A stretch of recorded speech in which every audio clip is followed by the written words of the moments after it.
کروں گا۔ تو پہلے مختصر سی تاریخ دیکھ، بیت المقدس کی بولی یا ارض شام کی بولی، چونکہ بیت المقدس بھی اس کے اندر ہی آتا ہے، یاد رکھیے، جو کہ شام کی سرزمین۔ اب نبی اکرم صلی اللہ علیہ وسلم کا جب زمانہ تھا تو شام جو ہے وہ ایک بہت بڑے خطے کو کہتے تھے، جو کہ آج کے زمانے میں وہ کئی ممالک بن چکے ہیں، یہ کئی ملک وہاں، یاد رکھیے۔ جیسے مثال کے طور پر جب ہم شام کہتے ہیں تو اس سے مراد اس زمانے میں نبی اکرم صلی اللہ علیہ وسلم کے فلسطین پورا آتا تھا، جس کو پیلسٹائن کہتے ہیں۔ اسی طرح شام کا جب لفظ آتا ہے تو اس کے اندر مکمل طور سے یاد رکھیں اردن آتا تھا، جس کو ہم جارڈن کہتے ہیں۔ اسی طرح مکمل طور سے سوریہ آتا تھا، جس کو ہم سیریا کہتے ہیں۔ اسی طرح لبنان آتا تھا، یاد رکھیں۔ تو یہ مکمل ایسے کئی ممالک ہیں بھی، اور اس کے علاوہ بھی کچھ علاقے آگے اور پیچھے ہوتے تھے، یاد رکھیں۔ اس زمین کو شام کہتے تھے، اس خطے کو شام کہتے تھے۔ اب ایگزیکٹلی میں اس لیکچر کے اندر تو آپ کو بارڈرز ڈیفائن نہیں کر پاؤں گا، لیکن رفلی میں کہہ رہا ہوں کہ یہ 4 ممالک تو شام کے اندر آیا ہی کرتے تھے اس زمانے، یاد رکھیں۔ اور اس کے علاوہ بھی کچھ علاقے، اس کے دیگر اطراف اور اکناف جس کو کہیں گے، وہ بھی شام کا علاقہ کہلایا کرتے تھے۔ تو نبی اکرم صلی اللہ علیہ وسلم نے جب احادیث کے اندر شام کی طرف اشارہ کیا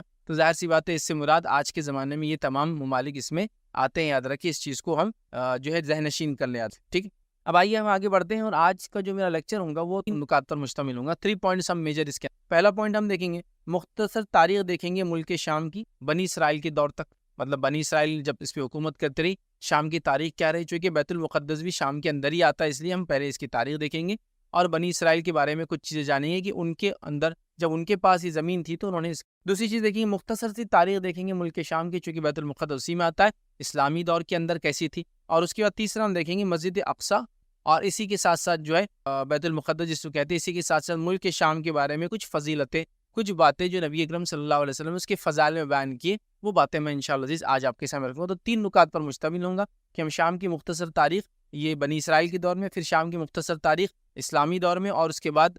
مسجد اقصیٰ اور شام کے تعلق سے کچھ فضائل جو نبی اکرم صلی اللہ علیہ وسلم نے قرآن نے بیان کی، وہ میں آپ کے سامنے آج رکھنے کی جو ہے کوشش کروں گا۔ تو چلیے آئیے پہلے ہم دیکھتے ہیں مختصر تاریخ دیکھیں، بہت شارٹ، بہت ہی بریف اور بہت شارٹ میں بہت ہی مختصر، بالکل کہیں گے کوئی ٹائم لائن بھی نہیں ہے اس کی، ایک شارٹ میں اس کی تاریخ رکھنے کی کوشش کروں گا۔ شام کے تعلق سے بہت مختصر سا ان شارٹ میں ایک آپ کے سامنے تاریخ رکھنے کی کوشش کرتا ہوں۔ سب سے پہلی چیز یاد رکھیے، شام کے تعلق سے اگر ہم دیکھیں تو ابراہیم علیہ الصلوۃ والسلام کے زمانے کو ہم دیکھتے ہیں، تو ابراہیم علیہ الصلوۃ والسلام نے اپنی اہلیہ جو ہے سارہ علیہ السلام اور اپنے بھتیجے لوط علیہ الصلوۃ والسلام کو لے کر جو ہے آپ بابل شہر کے اندر تھے، مطلب جس کو کہیں گے میسوپوٹیمیا یا آج کے دور کا عراق ہوتا تھا، وہاں سے پھر آپ نکلے، اس زمانے میں بیبلون اس کو کہتے تھے، وہاں سے آپ نکلے اور آپ نے ہجرت کر کے اس جگہ کو جو ہے اپنا جس کو کہیں گے رہائش گاہ یا اپنے آپ کو وہاں رہنا آپ نے پسند کیا، اور پوری دعوت پھر وہاں سے نکل کر آپ نے مختلف علاقوں میں کیا درک، اور اس زمانے میں یہ علاقہ کنان کہلاتا تھا، اور کینانائٹ بول کی قومیں تھی وہاں رہتی تھی، بہرحال تو کنان اس علاقے کا نام تھا، اور یہاں کے ایک شہر الخلیل جس کو آج کے زمانے ہیبرون کہتے ہیں، اس کو آپ نے مرکز بنا اپنی دعوت کا، اور پھر یہاں سے آپ مصر گئے، اور یہاں سے آپ مختلف مقامات پہ گئے، اور لوط علیہ السلام بھی یہیں رہے، اور سوڈوم اور گومورہ نامی جو بستیاں تھی یاد رکھے وہاں آپ بسے رہے، یاد رکھے، اور ابراہیم علیہ السلام جو الخلیل کے اندر بسے، اور واللہ عالم بہرحال باقی کیا رہا ہوں گا، کہاں کا کیسے کیا، لیکن اس زمین کو جس کو ہم شام کہتے ہیں وہاں ابراہیم علیہ الصلوۃ والسلام آئے، اور ابراہیم علیہ الصلوۃ والسلام کے آنے کے بعد کم و بیش تقریباً تمام انبیاء اسی زمین پر آئے، تو یاد رکھیے یہ انبیاؤں کی سرزمین ہے، جو شام ہے، یاد رکھیے، جس میں میں نے آپ کو بتایا جو 4 بڑے ملک اس میں آتے ہیں، اور اس کے علاوہ اور بھی علاقے اور خطے آتے ہیں دوسرے ممالک کے، جس کے اندر فلسطین، اس کے بعد جارڈن، اس کے بعد سیریا اور لیبنان، یاد رکھیے، اس کے علاوہ بھی کچھ علاقے اس میں آتے تھے، بہرحال تو یہ انبیاؤں کی زمین رہی ہے، مطلب یہاں ہر بستی، ہر علاقے میں آپ جائیں گے تو قدیم بستیاں موجود ہے، اور کہیں نہ کہیں کوئی نہ کوئی نبی کا واقعہ یا تو بائبل میں موجود ہے، یا تو روایتوں کے اندر موجود ہے یہود و نصارہ کی، یا تو قرآن نے پھر بہت سارے خود درج کیا کہ فلاں جگہ فلاں ہو، ٹھیک ہے۔ تو بہرحال تو ابراہیم علیہ الصلوۃ والسلام یہاں گئے، اب اللہ رب العزت نے دیکھی جب ابراہیم علیہ الصلوۃ والسلام سکونت پذیر ہوئے یا سکونت اختیار کی، یہاں رہنا پسند کیا، تو اللہ رب العزت نے قرآن میں کیا کہا، یاد رکھیے، اس کے تعلق سے اللہ رب العزت فرماتا اور کہتا ہے وَنَجَّيْنَاهُ وَلُوطًا إِلَى الْأَرْضِ الَّتِي بَارَكْنَا فِيهَا لِلْعَالَمِينَ، اللہ فرماتا اور کہتا ہے کہ اور ہم نے ابراہیم اور لوط کو بچا کر اس زمین کی طرف لے گئے جس میں ہم نے تمام جہان والوں کے لیے برکت رکھی، تو اللہ تعالیٰ نے اس زمین کو تمام عالم کے لیے برکت والا قرار دیا، کہ کہا ہم نے پھر ان کو وہاں سے نکالا، نجات دی، اور اس زمین کی طرف لے گئے جس میں عالم کے لیے اللہ رب العزت نے برکت رکھی تھی، یاد رکھی، تو یہ برکت والی زمین ہے، یاد رکھیے، اس زمین کی فضیلت ہے، ارض شام جو ہے یہ مقام محشر بھی، یاد رکھیے، اور بھی اس کی فضائل ہے، بہرحال تو یہاں ابراہیم علیہ الصلوۃ والسلام نکل کر ہجرت کر آئے، اور پھر یہیں سکونت پذیر ہے، یہیں آپ نے اس کو اپنے دارالدعوہ بنایا، دعوت کا اپنا گھر بنا، یہیں سے پوری دعوت لے کے سارے عالم تک بہرحال میسیج آپ لے کر جاتے رہے۔ اب اس کے بعد جو ہے دوسرا اگر ہم لیں ابراہیم علیہ الصلوۃ والسلام کئی نبی آئے، انبیاء آئے، اب پوری تاریخ اور بس تو بہرحال ہم نہیں لیں گے، لیکن اس کے بعد ایک بڑا دوسرا ہم واقعہ لیں گے جو ہے موسیٰ علیہ الصلوۃ والسلام ہجرت کر کے یہاں اور بنی اسرائیل اس طرح سے یہاں آپ پہنچی، یاد رکھیے۔ ابھی وہاں سے ابراہیم علیہ الصلوۃ والسلام کے زمانے میں یہ شام میں تھے، لیکن پھر یوسف علیہ الصلوۃ والسلام کے زمانے میں یہ چلے گئے مصر، اور پھر اس کے بعد یہ مصر میں بسے رہے، حتیٰ کہ جب تک یہ دین پر چلتے رہے اللہ ان کو دیتا رہا۔ پھر جب انہوں نے دین کو چھوڑ دیا تو اللہ نے ان کو پستی اور زوال میں ڈال دیا۔ پھر یہ حکومت سے نکل کر غلامی میں آ گئے، اور غلامی میں اس بدترین غلامی میں آ کے ان کے بچوں کو ذبح کر دیتا فرعون، اور لڑکیوں کو زندہ چھوڑ دیا کرتا تھا۔ پھر اللہ رب العزت نے ان پر فضیلت کی اور ان کے طرف رخ کیا اور ان پر پھر اپنا فضل کیا، چونکہ یہ چنندہ لوگ تھے اللہ کے، تو اللہ نے وہ کیا، اور پھر موسیٰ علیہ الصلوۃ والسلام کو بہرحال پیدا کیا، اور اس کے بعد موسیٰ علیہ الصلوۃ والسلام کے ذریعے یہ نکل کر جو ہے اس غلامی سے نکل کر آزادی کی طرف آئے، اور پھر واپس سے یہ شام میں چلے آئے، اور پورا واقعہ آپ جانتے ہیں۔ سینا میں جو ہے موسیٰ علیہ الصلوۃ والسلام کو لے کر اللہ نے کیا کیا حکم دیا۔ تو پھر موسیٰ علیہ الصلوۃ والسلام کا ایک زمانہ ہے جس کو ہم کہیں گے ایک بڑا اہم دور ہے، جب بنی اسرائیل وہاں سے نکلی، مصر سے نکلی، اور واپس جو ہے شام کے علاقے میں ہم کہہ رہے ہیں وہاں واپس آ گئی۔ اور اللہ رب العزت نے سورہ مائدہ سورہ نمبر 5 آیت نمبر 21 میں دیکھیے کیا فرمایا، کہا یا قوم ادخلوا الارض المقدسة التي كتب الله لكم ولا ترتدوا على ادباركم فتنقلبوا خاسرین۔ اللہ فرماتا اے میری قوم، موسیٰ علیہ السلام نے کہا اے میری قوم والو اس مقدس زمین میں داخل ہو جاؤ۔ تو یہاں دیکھیے موسیٰ علیہ الصلوۃ والسلام نے کہا کہ اے میری قوم تم مقدس زمین میں داخل ہو۔ اوپر والی آیت میں ہم نے دیکھا تھا اللہ نے فرمایا اس کو ہم نے برکت والا بنایا، تو موسیٰ علیہ السلام نے کہا اے میری قوم برکت والی زمین مطلب شام کی سرزمین پہ داخل ہو جاؤ۔ پھر کیا فرمایا، کہا ہو جاؤ جو اللہ تعالیٰ نے تمہارے نام لکھ دی ہے، اور جو پیٹھ کے بل واپس نہ پلٹ جاؤ کہ پھر نقصان میں پڑ جاؤ۔ لیکن بنی اسرائیل نے بہرحال باوجود اس وارننگ کے موسیٰ علیہ الصلوۃ والسلام کے اور نافرمانی کی، اور پھر بہرحال وہی کر بیٹھے جو ان کو کرنا تھا، اس زمین میں داخل ہوئے لیکن نافرمانی کے ساتھ، تو اللہ نے سزا سنائی، 40 سال گھومتے رہے، اور بہرحال پورا واقعہ آپ جانتے ہیں۔ لیکن موسیٰ علیہ الصلوۃ والسلام کے زمانے میں کوئی حکومت تو بہرحال یہاں نہیں بنی، اسٹیبلش کوئی کنگڈم نہیں بنا، یاد رکھیے ابھی بنی۔ اس کے بعد جو ہے تیسرا واقعہ ہم دیکھیں گے وہ ہے جو ہے یوشع ابن نون علیہ السلام۔ یہ جو ہے موسیٰ علیہ الصلوۃ والسلام کے زمانے میں آپ کے ایک صحابی تھے، اس کے بعد اللہ رب العزت نے آپ کو نبوت عطا کی۔ تو یوشع ابن نون جو ہے علیہ السلام، ان کے زمانے میں بنی اسرائیل کو وہاں حکم، اور بنی اسرائیل اب ایک اسٹیبلش حکومت کے فارم میں آئی، اور شام کی سرزمین پہ بنی اسرائیل کا ایک طرح سے ہم کہیں گے حکومت قائم ہوئی، یاد رکھیے۔ اور پھر وہاں جو ہے بنی اسرائیل نے فتح حاصل، وہ پوری سزا بھگتنے کے بعد جو نافرمانی اللہ کی موسیٰ علیہ الصلوۃ والسلام کے دور میں، اور نکل کر پھر بہرحال اللہ رب العزت نے ان کو اس پستی سے نکال کر پھر حکومت عطا فرمائی، اور یہ تاریخی حوالے اس کے تعلق سے بہت سارے ملتے۔ اس کے بعد ہم چوتھی چیز جو دیکھیں گے اس کے اندر، یاد رکھیے ابراہیم علیہ الصلوۃ والسلام کے زمانے کے بعد یہ سرزمین، یاد رکھیے یہ انبیاؤں کا مرکز رہی، یاد رکھیے، اور انبیاء علیہ الصلوۃ والسلام کی یہاں آمد ہوتی رہی پے در پے، ایک کے بعد ایک، ایک کے بعد ایک، ہر بستی میں، ہر جگہ، مطلب اس کی تاریخ کو آپ اٹھا لے تو اتنے واقعات موجود ہیں، جیسے کہ اگر ہم اپنی قرآن کو اگر لے لیں تو 25 انبیاؤں کے اللہ نے رب العزت نام لیے، 25 میں سے آپ دیکھیں گے میجر انبیاء اسی علاقے کے جو شام میں آئے، اور اگر بائبل کو لے لیں تو اس میں 75 انبیاؤں کے تذکرے آتے، نام آتے ہیں اس کے اندر، ان 75 لے لیں تو اس میں سے میجر جو ہے یہیں ملیں گے آپ، یا تو کہیں اور پیدا ہوئے تو یہاں آ گئے، جیسا کہ ابراہیم علیہ السلام کہیں اور تھے یہاں آ گئے، موسیٰ علیہ السلام کہیں اور تھے یہاں آ گئے، سمجھ رہا؟ تو یہاں یاد رکھیے مرکز بنا رہا انبیاء، اور لوگ آتے رہے، مطلب انبیاؤں کا یہ رہائش گاہ رہی، یاد رکھیے انبیاؤں کی جگہ رہی، مطلب یہ انبیاؤں کی سرزمین رہی، یاد رکھیے، اس لیے اللہ رب العزت نے اس کو بڑا برکت والا بنایا، اس لیے کہ بڑی برکت والی شخصیت بھی یہاں گزری، یاد رکھیے۔ بہرحال تو یہاں یہ چلتے رہا، اور یہ سلسلہ ابراہیم علیہ الصلوۃ والسلام کے بعد تھوڑا بہت آگے پیچھے ہوتا رہا تاریخ میں، بہرحال لیکن لگاتار، مطلب بنی اسرائیل اپنی گناہ کی وجہ سے کبھی کبھار یہاں سے نکالی گئی، پھر واپس، جیسا بخت نصر کے زمانے میں، یاد رکھیے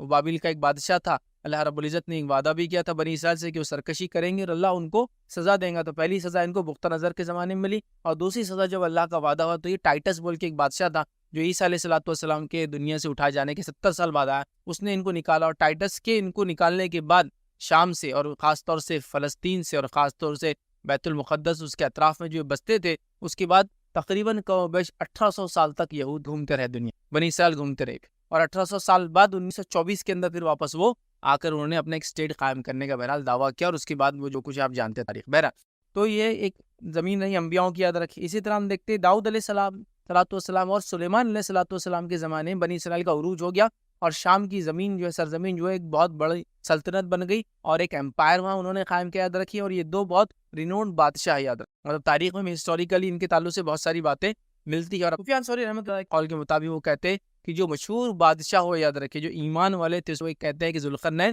اور سلیمان علیہ السلام بہت مشہور ہے، یاد رکھیے یہ دو لوگ۔ تو سلیمان علیہ السلام جس کو داؤد علیہ السلام اور سلیمان علیہ السلام، یہ دونوں کے زمانے میں بنی اسرائیل یا شام کا علاقہ بڑا مشہور ہو گیا، اور زبردست جو ہے بنی اسرائیل نے اس پر حکومت کی، اور ایک زبردست سلطنت اس پہ قائم کی، لیکن بہرحال سلیمان علیہ السلام کی جاتے ہی یاد رکھیے جو بائبل کی روایتیں ملتی ہے، بچوں میں اختلاف ہوا، حکومت میں اختلاف ہوا، قوم نے نافرمانی شروع کر دی اور پھر زوال پذیر کئی بار ان پر عذابت آتے رہے۔ اس کے بعد یاد رکھیے بنی اسرائیل کی سرکشی کے نتیجے میں بختہ نصر کی آمد ہوئی، اور یہ اللہ رب العزت نے ان کو پہلے سے وعدہ کر چکا تھا انبیاء کے ذریعے کہ تم سرکشی کرو گے اور ہم تم کو سزا دیں گے، جس کے تعلق سے سورہ بنی اسرائیل سورہ نمبر 17 اور آیت نمبر 4 اور 5 میں اللہ نے کیا فرمایا؟ ہم نے بنی اسرائیل کے لیے ان کی کتاب میں صاف فیصلہ کر دیا تھا کہ تم زمین میں 2 بار فساد برپا کرو گے اور تم بڑی زبردست زیادتیاں کرو گے۔ پھر اللہ نے آگے فرمایا ان دونوں وعدوں میں سے پہلے کے آتے ہی ہم نے تمہارے مقابلے پر اپنے بندے بھیج دیے جو بڑے لڑاکے تھے،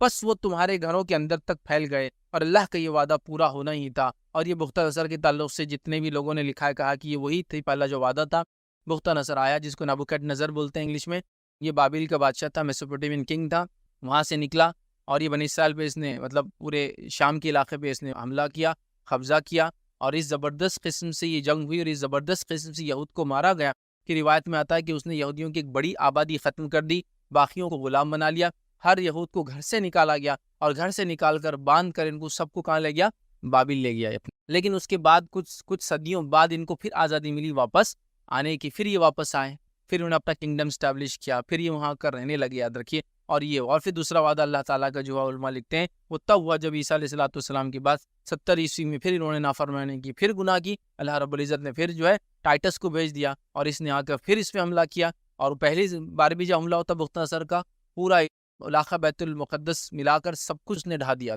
دوسری بار بھی سیم ہوا، وہ لوگ گھسے اور انہوں نے سب کچھ برباد کر دیا، سب کچھ مطلب سب کچھ برباد، یہاں تک کہ مسجد اقصیٰ کو بھی تہس نہس کر دیا، پورا برباد، اور پورے بستیوں کو آگ لگا دی اور پھر غلام بنا کے یہودیوں کو لے گیا۔ لیکن اس زمانے میں یہودی ایک جگہ جانے کے بدلے بھاگنا شروع، اس کو بولتے ڈائسپورا، پورے دنیا میں بھاگ گئے، اور بھاگنے کے بعد پھر 1800 سال تک گمشدہ رہے، اور 1800 سال بعد آ کے پھر انہوں نے دعویٰ کر دیا کہ ہمارے پڑ دادا رہتے تھے، جگہ اب ہماری ہے، جس کو آج ہم فلسطین کہتے ہیں۔ تو یہ بڑا تعجب خیز دعویٰ تھا ان کا، مطلب 1800 سال پہلے میرے والدین یا میرے آبا و اجداد جس زمین پر ہے، 1800 سال بعد آ کے وہاں کے لوگ جو آج اس کے مالک ہیں ان کو ہٹا کے میں کہوں کہ میرا اس پر دعویٰ اس لیے کہ 1800 سال پہلے ہم یہاں تھے، تو اللہ نے عذاب دیا ان پر اور ان کو اپنی بستی اور علاقے چھوڑ کر وہاں سے بھاگنا، ٹھیک ہے۔ تو یہ تھا، تو یہ اس طرح سے بہرحال ان کے ساتھ ہوا۔ اسی طرح جو ہے عیسیٰ علیہ السلام کو اللہ رب العزت یہاں بھیجا، جیسے کہ ہم جانتے ہیں ابراہیم علیہ السلام کے قوم سے تمام نبی شام میں آئے، یہاں تک کہ زکریا علیہ السلام، یحییٰ علیہ السلام اور پھر عیسیٰ علیہ السلام، اور عیسیٰ علیہ السلام آخری نبی تھے، یاد رکھے، جو اس سرزمین پر آئے، اور یہ سیکنڈ لاسٹ نبی تھے، بھیجے گئے، یاد رکھیے۔ ان کی آمد پھر سے ایک بار ہونے والی قیامت سے پہلے، اور آخری نبی محمد صلی اللہ علیہ وسلم تھے جو کہ عرب میں جو ہے مکہ میں پیدا ہوئے اور مکہ اور مدینہ اور اس کے اطراف میں آپ رہے، اور آپ کا انتقال مدینہ میں ہم سب جانتے ہیں۔ بہرحال تو بہرحال عیسیٰ علیہ السلام تک یہاں رہے۔ جب عیسیٰ علیہ السلام کو اللہ نے بھیجا، یہودیوں نے پھر چالبازیاں کی، سرکشی کی، ان کے پیغام کو نہیں مانا، ان کو جھٹلایا، نعوذ باللہ ثم نعوذ باللہ، ان کی والدہ پر الزام لگایا، حالانکہ یہ جانتے تھے نبی حق، سب کچھ انہوں نے کیا اور بڑا ہی فتنہ اور فساد کیا۔ نتیجہ یہ ہوا کہ انہوں نے وقت کی حکومت کو بہکایا، عیسیٰ علیہ السلام کی دعوت اور آپ کے مشن کے خلاف حکومت بہکاوے میں آگے، حکومت نے پھر ایک سزا سنا دی، چونکہ یہودیوں کو وہ اہم مانتی تھی، ان کے فتنے اور سرکشیوں کو بھی رومی سمجھتے تھے کہ بڑی فتنہ باز قوم ہے، تو لہٰذا ان کی بات سن لی جائے، اور عیسیٰ علیہ السلام کو اوپر سزا نافذ کی کہ اللہ رب العزت نے آپ کو اٹھا لیا، یاد رکھے۔ اور اللہ رب العزت نے قرآن میں اس بات کو یوں فرمایا اور کہا وَقَوْلِهِمْ إِنَّ قَتَلْنَا الْمَسِيحَ عِيسَى ابْنَ مریم رسول اللہ وما قتلوه وما صلبوه ولكن، کہ اللہ رب العزت فرماتا ہے اور یہود یہ کہنے کے سبب کہ ہم نے اللہ کے رسول عیسیٰ جو ہے مسیح عیسیٰ ابن مریم کو قتل کر دیا، حالانکہ نہ تو عیسیٰ کو قتل کیا نہ سولی پر چڑھایا، بلکہ ان کے لیے عیسیٰ کا شبیہ بنا دیا گیا تھا۔ یقین جانو کہ عیسیٰ علیہ السلام کے بارے میں اختلاف کرنے والے ان کے بارے میں شک میں ہیں، انہیں اس کا کوئی یقین نہیں سوائے بے بنیاد باتوں پر عمل کرنے کے۔ ہاں یہ یقینی ہے کہ انہوں نے عیسیٰ علیہ السلام کو قتل نہیں کیا، تو انہوں نے ارادہ کیا، اللہ نے ان کو بچا لیا۔ اللہ نے فرمایا بر رفعہ اللہ الیہ، اللہ نے ان کو اپنے طرف اٹھا لیا تھا عیسیٰ علیہ السلام کو، اور ہم سب جانتے ہیں بعد میں قیامت سے پہلے آپ آئیں گے، ٹھیک ہے۔ اس کے بعد بالکل آخری دور جس کو ہم کہیں گے، جو بنی اسرائیل کے تعلق سے ہم کہیں گے یہود و نصارہ کے تعلق سے جو شام پہ جن کی حکومت رہی، وہ تھا کانسٹنٹائن کا ایمپرر جو تھا۔ کانسٹنٹائن ایک ایمپرر تھا جس کو اردو میں شاید قسطنطین یا قسطنطین بہرحال کہا جاتا ہے، تو کانسٹنٹائن ایمپرر تھا، اور اس نے بہرحال 313 عیسیٰ علیہ السلام کے بعد 313 عیسوی کے اندر اس نے عیسائیت کو قبول کیا۔ وہ بڑی مشہور وہ ہوئی، اور میلان کے اندر جو انہوں نے ایک بیٹھک بٹھایا اور اس نے پھر اپنا عیسائیت کا دعویٰ کیا اور اپنے اسٹیٹ مطلب کرسچینٹی کو اسٹیٹ اینڈ آفیشیل ریلیجن اس نے ڈکلیئر کر دیا، ٹھیک ہے. تو اس کے بعد پھر ظاہر سی بات ہے کانسٹنٹائن کی اور اس کے آنے والے لوگوں کی حکومت کب تک رہی؟ مسلمانوں کے دور شروع ہونے تک، مطلب عمر ابن خطاب رضی اللہ عنہ کے زمانے تک پھر انہی کی. تو ایک طرح سے ابراہیم علیہ الصلوۃ والسلام سے لے کر تو کانسٹنٹائن تک، یا اس کے بعد اس کی آنے والی پیڑھیوں تک جو ہے، جب تک کہ جو ہے اسلامی حکومت قائم نہیں ہو، جو ہے عمر ابن خطاب رضی دوسرے خلیفہ کی جو خلافت شروع ہوئی، تب تک کہ جو ہے پھر یہ جو ہے وہاں تک جو ہے عیسائیوں، یہود یا عیسائیوں کے ہاتھ میں بہرحال یہ علاقہ رہا. اور اس علاقے کے تعلق سے اگر آپ دیکھیں کہ جس نے بھی مسجد اقصیٰ اور اس علاقے کے اندر جس کا بھی جو ہے سکہ رہا، جس بھی حکومت رہی، یہ دیکھا گا کہ ساری دنیا کے اندر وہی لوگ غالب رہے. چاہے وہ پہلے بنی اسرائیل یہود تھے تو پورے دنیا میں وہ غالب تھے، عیسائی جب تک اس پر ہے وہ پورے دنیا میں غالب رہے، اور پھر مسلمان جب اس پر ہے تو وہ بھی پورے دنیا میں غالب رہے. آج یہ بہرحال کسی کے بھی حصے میں نہیں آتی، سب ٹکڑوں میں بٹا ہوا مسجد اقصیٰ. مسجد اقصیٰ اصل جو ہے مسلمانوں کے حصے میں آتی ہے، لیکن عبادت کی وہاں اجازت نہیں، کبھی کبھار کھولتے ہیں کچھ خاص موقعوں پر. باقی دوسرے حصے یہودیوں نے بانٹ لی، یہودیوں کے حصے میں جاتا ہے. مسجد اقصیٰ جو ابھی وہ مسلمانوں کے حصے میں آتی ہے، لیکن عبادت کی اجازت کسی کو نہیں، کبھی کبھار کھولی جاتی ہے. وہ ڈوم آف دی راک قبۃ الصخرہ جو ہے وہ مسلمانوں کا حصہ ہے، اس کے اندر اجازت ہے، اور ایک حصہ بیت لحم کا وہ عیسائیوں کو دے دیا گیا تھا. تو ایسے 4 حصے اس کے، اس میں سے ایک مسلمان، ایک یہود، ایک عیسائی، اور ایک حصہ مسجد اقصیٰ مسلمانوں کا. مطلب چابی ان کے پاس ہی آج بھی، لیکن عبادت کی اجازت آج بھی اندر نہیں، کئی بار کھولا جاتا ہے اور ساری چیز ہوتی جب کھلتا ہے آپ سب کے اوپر. بہرحال ٹھیک ہے. تو اس طرح سے یہ حکومت رہی، یاد رکھی، بنی اسرائیل کو ہم کہیں گے شام میں. اس کے بعد کا دور یاد رکھیے، بہت مختصر سی تاریخ ہم دیکھیں گے جب اسلامی حکومت رہی اور مسجد اقصیٰ اور شام کے تعلق سے بہت مختصر یاد رکھیے. اور یہ سب ریلیجیس پوائنٹ آف ویو سے، پولیٹیکل پوائنٹ آف ویو سے، میں سیاسی نقطہ نظر سے نہیں رکھ رہا ہوں. تو پہلی چیز یاد رکھیے، ابوبکر صدیق رضی اللہ عنہ کے دور میں اس کے اطراف کے علاقے کم و بیش قبضہ کر لیے گئے تھے، لیکن یہ بھی قبضے میں تھے. اس کے بعد یاد رکھیے عمر ابن خطاب رضی اللہ عنہ کا زمانہ ہے، جو کہ بہت ہی قریب کا زمانہ ہے نبی اکرم صلی اللہ علیہ وسلم، اس لیے کہ ابوبکر صدیق رضی اللہ عنہ کم و بیش 2 سال اور 3 کے قریب آپ کی خلافت رہی ہے. اس کے بعد عمر ابن خطاب رضی اللہ عنہ کی خلافت قائم ہوئی، اور 16 ہجری کے اندر، جس کو ہم کہیں گے 637 کرسچن ایرا عیسوی کے اندر، یاد رکھیے عمر ابن خطاب رضی اللہ عنہ کی جو فوجیں تھی، مطلب مسلم جو فوجیں تھی، انہوں نے اس کو گھیر لیا. اور اس کے بعد جو عیسائیوں نے طے کیا کہ یہ اس کی چابیاں جو ہے مسلمانوں کے خلیفہ اگر خود آتے ہیں لیڈر تو ان کو سونپ دیں گے بغیر جنگ. اور یاد رکھیے مسجد اقصیٰ کی اگر آپ تاریخ اگر پڑھیں گے، مسجد اقصیٰ کی زمین کی اگر آپ تاریخ پڑھیں گے، یہ وہ شہر قدس جس کو کہتے ہیں، اور مسجد اقصیٰ جو یہ وہ علاقہ ہے دنیا کا جس کے لیے سب سے زیادہ جنگی رہی، جس کے لیے سب سے زیادہ خون بہا، یاد رکھیے، اور جس کے لیے سب سے زیادہ جانے گئی. مطلب اس کے محاصروں کی اور جنگوں کی اور فتوحات کی اگر لسٹ نکالے تو ایک قدیم زمانے سے لوگ تو یہ اس کی زمین کی تاریخ جو بڑی خونریز ہے، یاد رکھیے، کیونکہ شر پسندوں نے کبھی پسند نہیں کیا کہ لوگ امن کے ساتھ ایسے علاقوں میں، ہمیشہ آپ دیکھیں. لیکن یہ پوری تاریخ کو اگر آپ پڑھ لیں، پوری ہسٹری کو، تو یہ پوری ہسٹری کے اندر صرف ایک بار مسجد اقصیٰ جو ہے، یا وہ القدس کا علاقہ یا فلسطین کا علاقہ بغیر جنگ کی جو ہے کسی کو سونپا گیا، اور وہ تھا عمر ابن خطاب. ایک ہی بار پوری تاریخ میں، یونیک ہے یہ تاریخ کہ انہوں نے سمجھ گئے تھے کہ مسلمان چونکہ اطراف کا پورا علاقہ گھیر چکے، حتیٰ کہ یہ ادھر مصر کی باؤنڈریز تک جا چکے. پھر آپ جانتے ہیں آگے مصر جو ہے عمرو بن عاص جو کہ فاتح مصر، انہوں نے پورا مصر اور پورا نارتھ افریقہ. تو کہیں نہ کہیں عیسائی کلرجی جس کو کہتے ہیں، ان کے جو پاپائیت تھی وہ جان چکی. اب یہ ٹھیک نہیں ہے، ہم جنگ جیت نہیں سکتے. یہ مسلمانوں نے تو جو ہے بزنطینی حکومت کو کھدیڑ دیا تھا پورے شام سے. اب ان کو یقین تھا کہ جو فلسطین کا القدس کا علاقہ بڑا چھوٹا تھا، جب انہوں نے سب آس پاس کا علاقہ لے لیا تب یہ کیا مشکل. حکمت کا تقاضا بھی تھا، وقت کی ضرورت بھی تھی، امن کے ساتھ انہوں نے چابیوں کو سونپ دیا. اور ہم کہیں گے 637 کرسچن ایرا میں، عیسوی میں یہ مسلمانوں کے ہاتھ آیا، پہلی بار آیا. اور اس کے بعد عمر ابن خطاب کے دور میں آیا، اور یہ پہلا واقعہ تھا تاریخ کا جو بغیر جنگ، سمجھ رہے ہیں. اس کے بعد ہم کہیں گے صلیبی جنگیں ہوئی. تو مطلب صلیبی جنگ جو چھڑی، یاد رکھیے، اور صلیبیوں نے پھر اس پر پھر سے قبضہ کیا، جو کہ 1099 عیسوی کے اندر 1099 کرسچن ایرا میں صلیبی جنگیں ہوئی. اور اس کے بعد پہلی جنگ تو بہرحال وہ بہت آسانی سے ہار گئے، لیکن دوسری تیسری اس کا جنگی چلتی رہی. اس کے بعد جو 1099 کے اندر، یاد رکھیے 1099 انہوں نے اس کو واپس لے لیا، یاد رکھیے، جو کہ اگر ہم 637 ایرا سے اگر لے، کرسچن ایرا سے جو ہے عمر ابن خطاب کا دور تھا، تو یہاں تک تو تقریباً کم و بیش 460 سال تھا جو مسلمانوں کے پاس یہ کنٹینیوس لگاتار. پھر اس کے بعد یہ ہوا کہ 1099 کے اندر یہ جو ہے عیسائیوں کے ہاتھ میں چلا گیا. اور پھر صلاح الدین ایوبی جو 1187 میں پھر واپس آ گیا، 1187 کرسچن ایرا میں پھر واپس آ گیا. تو گویا پھر 88 سال یہ عیسائیوں کے پاس چلا گیا، 88 ایئرس پھر یہ عیسائیوں کے پاس رہا. تو یہ جو قبضہ ہوا یاد رکھیے صلیبی جنگوں کے بعد جو ہے 1099 میں، تو اس کی تاریخ موجود ہے. اس کی تاریخ خود یورپ نے لکھی. چلیے ہم تو مسلمان ہیں تو وہ تو کچھ بولیں گے کہ بھائی ہم پہ ظلم ہوا، لیکن جو تاریخ یورپ میں لکھی گئی اتنی خونریز ہے کہ انہوں نے خود لکھا کہ جب کروسیڈرز جو ہے صلیبی جو ہے جو ہے مسجد اقصی میں القدس کے اندر داخل ہوئے تو انہوں نے اتنی قتل و غارت گری، یہودیوں کو بھی مار دیا، عیسائیوں کو بھی مار دیا، خود اپنے بھائیوں کو مارا انہوں نے، ان کا چرچ الگ تھا۔ اس کے بعد مسلمانوں کو مارا، مسلمان مطلب انسانوں کی لاشوں میں خون میں ان کے گھوڑوں کے جو گھٹنے تھے وہ ڈوبے ہوئے تھے۔ اب اندازہ لگا ایک گھوڑا تقریباً 18 انچ 12 انچ 16 انچ پہ اس کا گھٹنا، وہاں تک لاشوں میں اور خون کے اندر زمین کو انہوں نے وہ اتنا ظلم نہیں کیا۔ حالانکہ عیسیٰ علیہ السلام کے نام پر آئے تھے، یہ مسجد اقصی کی آزادی کے نام پر آئے تھے، لیکن انہوں نے بڑا ظلم اور بڑا جبر اور بڑی زبردستی کی آس پاس کی قوموں پہ، حتیٰ کہ انہوں نے کچھ علاقوں میں تو یہ تک کیا، یہ تاریخی ریکارڈڈ ہے، کوئی میں اپنی منمانی بات نہیں کر رہا ہوں، کہ انہوں نے جن علاقوں میں قبضہ کیا تو وہاں کی آبادیوں میں جو کہ خاص طور سے مسلمان تھی، انہوں نے انسانوں کو پکا کر کھایا۔ اس لیے جب صلیب اور صلیبی جنگوں کی بات آتی ہے، یا جب